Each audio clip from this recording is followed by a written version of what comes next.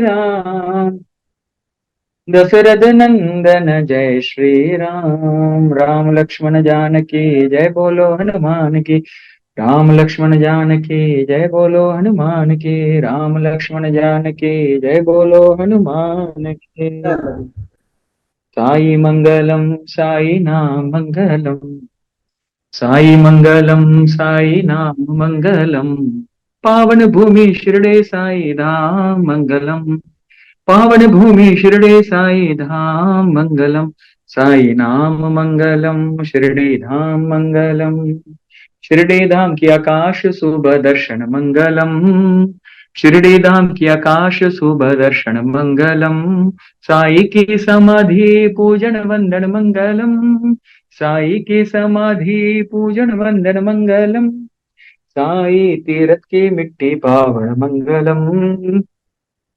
साई तीरथ की मिट्टी पावन मंगलम सर पे लगाओ बने जीवन मंगलम सर पे लगाओ बने जीवन मंगलम साई मंगलम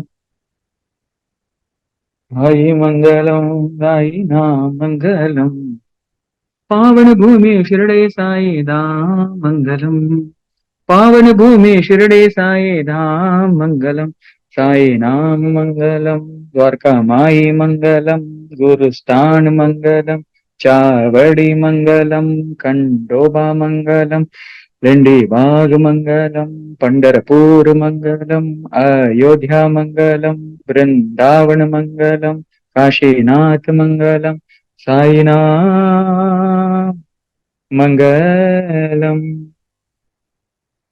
शिर्डी माझे पंढरपूर साई बाबा रमाभर साई बाबा रमाभर शुद्ध भक्ती चंद्रभागा भाव पुंडलिक जागा पुंडलिक जागा भाव पुंडलिक जागा याहू अवदे जन कराम बाबांसी वंदन साईंसी वंदन कराम बाबांसी वंदन तणुमणे बाबा साई धाव भाव माझे आई भाव माझे आई धाव भाव माझे आई गलीन लोटांगण बंदीन चरण डोलाय पाहीन रूपा तुझे प्रेमे अलंगिन आनंद पूजन भावे अवालिन मनेह नामा त्वमेव माता च पिता त्वमेव बन्धुज सखा त्वमेव विद्या द्रविणं त्वमेव सर्वं मम देव कायेन वाचा मनसेन्द्रिय वा बुद्ध्यात्मना वा प्रकृते स्वभावात् करोमि यच्चत् सकलं परस्मै नारायणाय समर्पयामि अच्युतं केशवं रामनारायणं कृष्णदामोदरं वासुदेवं हरिं श्रीधरं माधवं गोपिका वल्लभं जानकी नायकं रामचन्द्रं भजे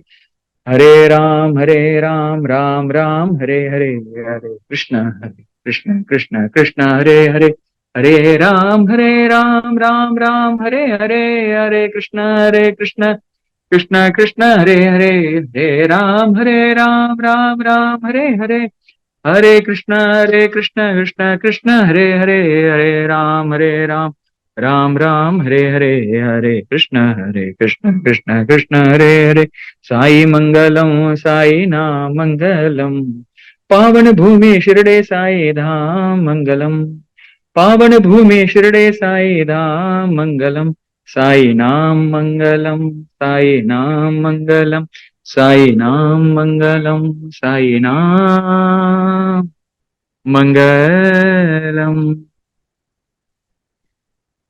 असतो मा सद्गमय तमसो मा ज्योतिर्गमय मृत्योर्मामृतं गमय लोका समस्ता सुखिनो भवन्तु लोका समस्ता सुखिनो भवन्तु लोका समस्ता सुखिनो भवन्तु ओम शांति शांति शांति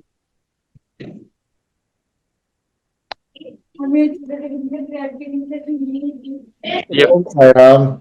इतने इतने इतने सुंदर सुंदर भजन, मजा आ गया ना। I mean we all enjoyed so much. Thank you so much for the bhajans. अब यहाँ पर हम आज के लिए विराम लेंगे, तो मैं सभी भक्तों से कहूंगा कि अपने आप को अनम्यूट करें, ओम साई राम कहें, एंड आज के लिए गुड नाइट, शुभ रात्रि। Om Sai Ram, Sai Ram, Om Sai Ram. Om Sai Ram. Om Sai Ram. Om Sai Ram. Just Om one Sai Ram. small Om information. Sai Ram.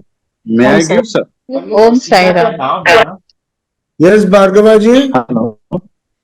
A small information for all our devotees I want to give. Just 10 seconds if you allow me. Sure please. Today is actually Shani Jayanti and Amavasya. This is Amavasya and this auspicious day. But actually the information is like this, for Amavasya, every Amavasya, this black thread ना sir जो हाथ में बांधते हैं लोग, वो black thread अमावस्या के दिन शोल्डर ऑन लॉर्ड साई का शोल्डर में डाल के नेक्स्ट डे पहन सकते, वो दिष्टि बोलते हैं सर उसको। Thank you, thank you.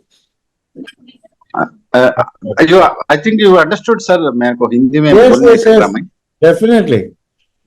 वो ब्लैक थ्रेड शोल्डर के ऊपर रात को अभी डाल देना अमावस्या, और कल निकाल के आप पहन सकते हैं, बस उतना है।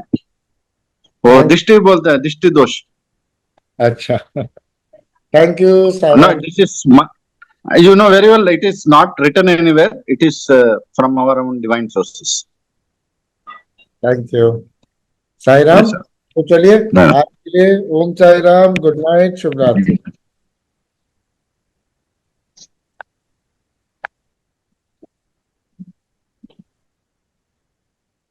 ओम साई राम।